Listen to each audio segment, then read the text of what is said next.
স্বপ্ন দেখত স্থপতি হবার। পরবর্তীতে বাবা মার ইচ্ছায় হয়ে যান বিমান সেনা। নীল দিগন্তে উড়ে বেরিয়েছেন এই দুরন্ত পাখি, কিন্তু কিছুদিন বাদেই তার কক্ষপথ বদলে যায় এবং তার বিচরণ শুরু হয় রূপালী পর্দায়।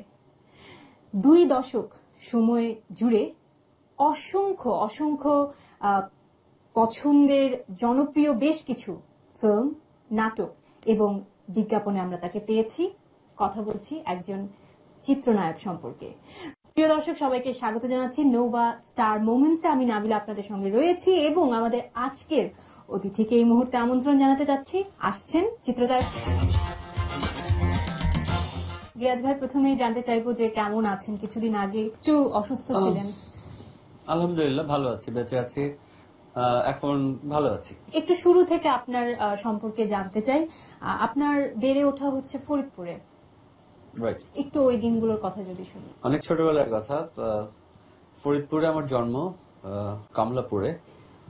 আর আমি ওখানে তারার মেলা উইলস লিটল ফ্লাওয়ার বলে একটা স্কুল ছিল ছোটবেলায়, একদম যখন তখন মাঝে মাঝে ফরিদপুর জেলায় আমাদের সময় এসএসসি মানে ম্যাট্রিক পাশ করার পরে আমি যশোর চলে আসি। সো জন্ম থেকে নিয়ে ক্লাস 10 পর্যন্ত সময়টা বেশ ভালোই কেটেছে। খুব ভালো স্টুডেন্ট ছিলেন মনে হয়। না, আমি খুব বাজে স্টুডেন্ট ছিলাম, খুব ফাঁকিবাজ স্টুডেন্ট ছিলাম।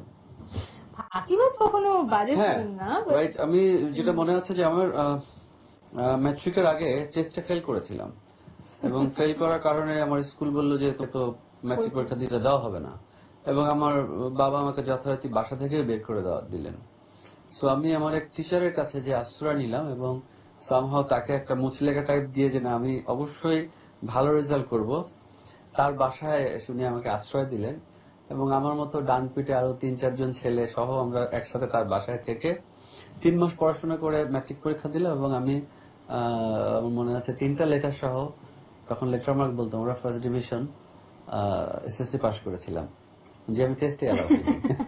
বেশ ভালো রেজাল্ট। এবং আমার মনে হয় যে ওই যে টেস্টে না এলাও হওয়া বা একটু ফেল করা, এটা মনে একটা স্টুডেন্ট লাইফের একটা অভিজ্ঞতা, এরকম প্রয়োজন আছে। আমি আসলে পড়াশোনা করতাম না খুব একটা, এরপর থেকে পড়াশোনা একদম মনোযোগী। তো সেখান থেকে স্থপতি হবার তাহলে আগ্রহটা কি? ইন্টারমিডিয়েট আমার রেজাল্ট ভালো ছিল এবং আমার কাছে মনে হচ্ছিল যে এই একটা পেশা থাকে না, একটা ড্রিম থাকে না মানুষের, যে আমি ভাবছিলাম যে এত চমৎকার চমৎকার বিল্ডিং, এত চমৎকার চমৎকার স্থাপনা তৈরি হচ্ছে, আমি যদি স্থপতি হতে পারি, ইটস এ ক্রিয়েটিভ থিং, একটা অসাধারণ ক্রিয়েশন, এবং ক্রিয়েশনের প্রতি আমার একটা সহজাত অ্যাট্রাকশন ছিল। সো যে কারণে আমি স্থপতি হতে চেয়েছিলাম। এবং আমি তৌকির ভাই ছিল তখন, আমাদের তৌকির ভাই, তার আন্ডারে আমি বুয়েটে একটা প্রিলিমিনারি কোচিং ও অ্যাটেন্ড করেছিলাম। ওকে, তারপর ওখান থেকে তাহলে এয়ারফোর্স একটা সাডেনলি একটা কোচিং করার পরে আমার যেটা হলো যে কিছু ফ্রেন্ড বললো যে দোস্ত আমরা একটা জায়গায় যাচ্ছি পরীক্ষা দিতে। তো বললাম কোথায় যাচ্ছিস? তো বললো এয়ারফোর্স। আমি সেটা আবার কি, মানে তখন আসলে অতটা আইডিয়া ছিল না। বুঝতে চল যায় দেখবি। তো জাস্ট সবাই মিলে ফান করতে করতে যাই, বললাম চল পরীক্ষা দিয়ে কি লাগবে, 200 টাকা লাগবে, একটা ছবি টবি লাগবে। সো আমার কাছ থেকে পিকনিকের কথা বলে 200 টাকা নিয়ে আমি বন্ধুদের সাথে যেয়ে পরীক্ষা দিয়ে আসলাম। আর তখনকার পরীক্ষাটা ছিল লাইক একটার পর একটা পরীক্ষা হচ্ছে আর স্ক্রিনিং হচ্ছে, লাইক আমরা হয়তো 5000 স্টুডেন্ট একসাথে পরীক্ষা দিল, তার মধ্যে হয়তো 500 রাখলো ফার্স্ট এক্সাম, সেকেন্ড আরেকটা এক্সাম হচ্ছে। তো এইভাবে যে দেখা গেল সন্ধ্যা পর্যন্ত আমরা 11 জন টিকে আছি আর কি। তো তখন অনেক রাত হয়ে গেছে। তো তখন লাস্ট ভাইবা হচ্ছে, এবং লাস্ট ভাইবাতেও আমার মনে আছে যে উইং কমান্ডার হারুন বলে একজন অফিসার ছিলেন, এখন he is very senior officer, সমস্ত রিটায়ার্ড করেছেন। সো উনি আমাকে তখন একটা ফরিদি ভাই, আমাদের প্রয়াত ফরিদি ভাইয়ের একটা সিরিয়াল চলতো সংসপ্তক সম্ভবত।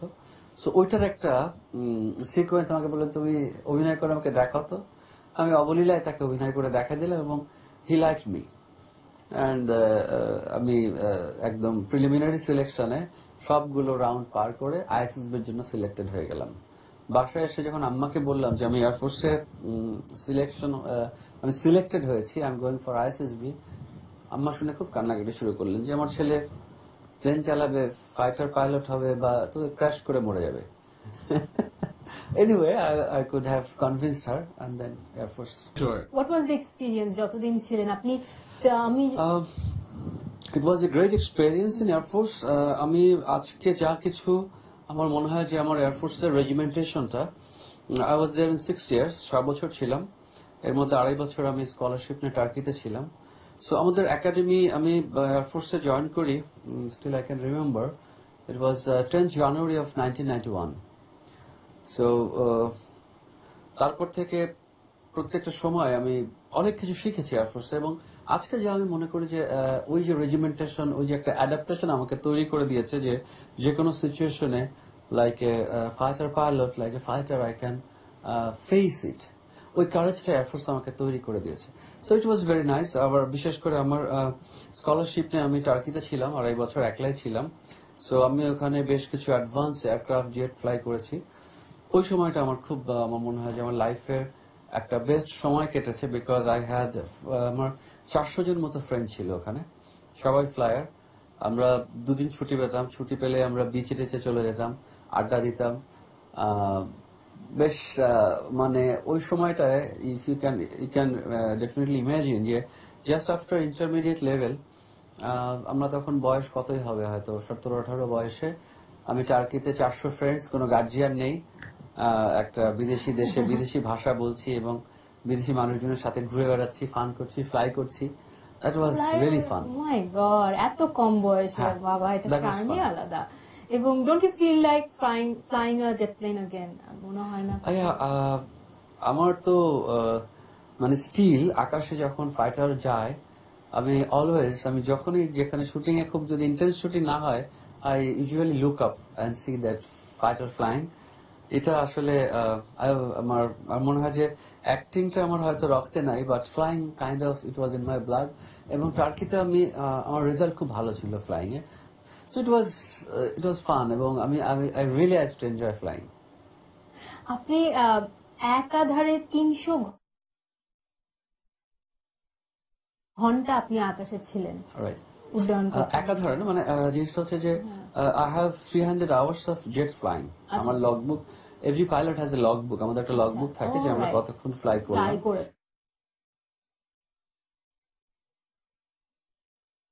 সো আমার 300 ঘন্টার মতো জেট ফ্লাইং আওয়ার্স আছে। সো মাচ সাকসেস, এবং আপনি যতটা বলছেন প্যাশনেটলি যে আপনার রক্তের মধ্যেই হয়তো ব্যাপারটা আছে, তো একটু রাইট, এটা ছেড়ে আসাটা আসলেই অনেক আমার জন্য অনেক পেইনফুল একটা পার্ট ছিল। আর আমার একটা অ্যাক্সিডেন্ট হয়, বাইক অ্যাক্সিডেন্ট, পা ভেঙে ফেললাম। এরপর আমি মেডিকেলি আনফিট ছিলাম for a couple of years. Then আমার একটা ইনস্ট্রাক্টরের সাথে কিছু ঝামেলা হয়ে যায় একটা কোর্সে, যে সার্ভাইভাল কোর্সে, যে and then I came back. I was being dismissed from Air Force, and that was a very sad part of my life. but there was something very good ahead. A fighter is a hero, and then এখন আপনি রূপালী পর্দার hero. আপনার প্রথম ফিল্মের নামও হচ্ছে বাংলার নায়ক, একদম নায়ক হিসেবে আপনার অভিষেক। তো হাউ ইজ ইট প্রথমবার ক্যামেরার সামনে দাঁড়ানো? আমাকে বেসিক্যালি ফিল্মে এনেছে হচ্ছে আমার কাজিন ববিতা আপু, যাকে আমি পপি আপু বলে ডাকি। ববিতা আপুই আমাকে ফিল্মে আসার পেছনে যত রকম ইন্সপিরেশন ছিল বা কন্ট্রাক্ট, উনি বেসিক্যালি আমাকে নিয়ে এসেছেন। She is my cousin. তো জসিম ভাইয়ের ছবিটা দিয়ে, আমার জেমসের বাংলার নায়ক ছবিটা, দেওয়ান নজরুল ওনার এটার ডিরেক্টর ছিলেন। সো এটা দিয়ে আমার অভিষেক ডেবু ফিল্ম ছিল। আর ওটার ফার্স্ট সিকোয়েন্সটা ছিল আমার শাবানা আপার সাথে। সো ফার্স্ট সিকোয়েন্সটা, first shot, first take was okay. তো এভরিবডি ক্ল্যাপ, জাস্ট এরকম সারাউন্ডিং এ সবাই বসছিল উপরে, লাইটম্যানরা, all the technical crews, everybody just clapped, including Jasim ভাই, শাবানা আপা। She appreciated, and then just শুরু হয়ে গেল আর কি। শুরু হয়ে গেল, মনে হলো যে হ্যাঁ হচ্ছে। আপনার টার্নিং পয়েন্ট আপনি কোনটা বলবেন, কোন ফিল্ম? আমার পরপর 3টা ছবি ফ্লপ করে, মোটামুটি ফ্লপ করে। তখন একটা জিয়াদ চেপে যায় যে এটা কেন হবে। তো 4 নম্বর ছবিটা, যেটা আমাদের এখনো নেই আমাদের মাঝে, অনেক সবার অনেক পরিচিত পরিচালক মোহাম্মদ হান্নান ভাই, উনি আমার পিতার মতোই ছিলেন। সো হান্নান ভাইয়ের ছবিটা প্রাণের চেয়ে প্রিয়, এবং একটা গান তখন এটিয়ানো জন্মলগ্ন আমি বলবো, পড়ে না চোখের পলক।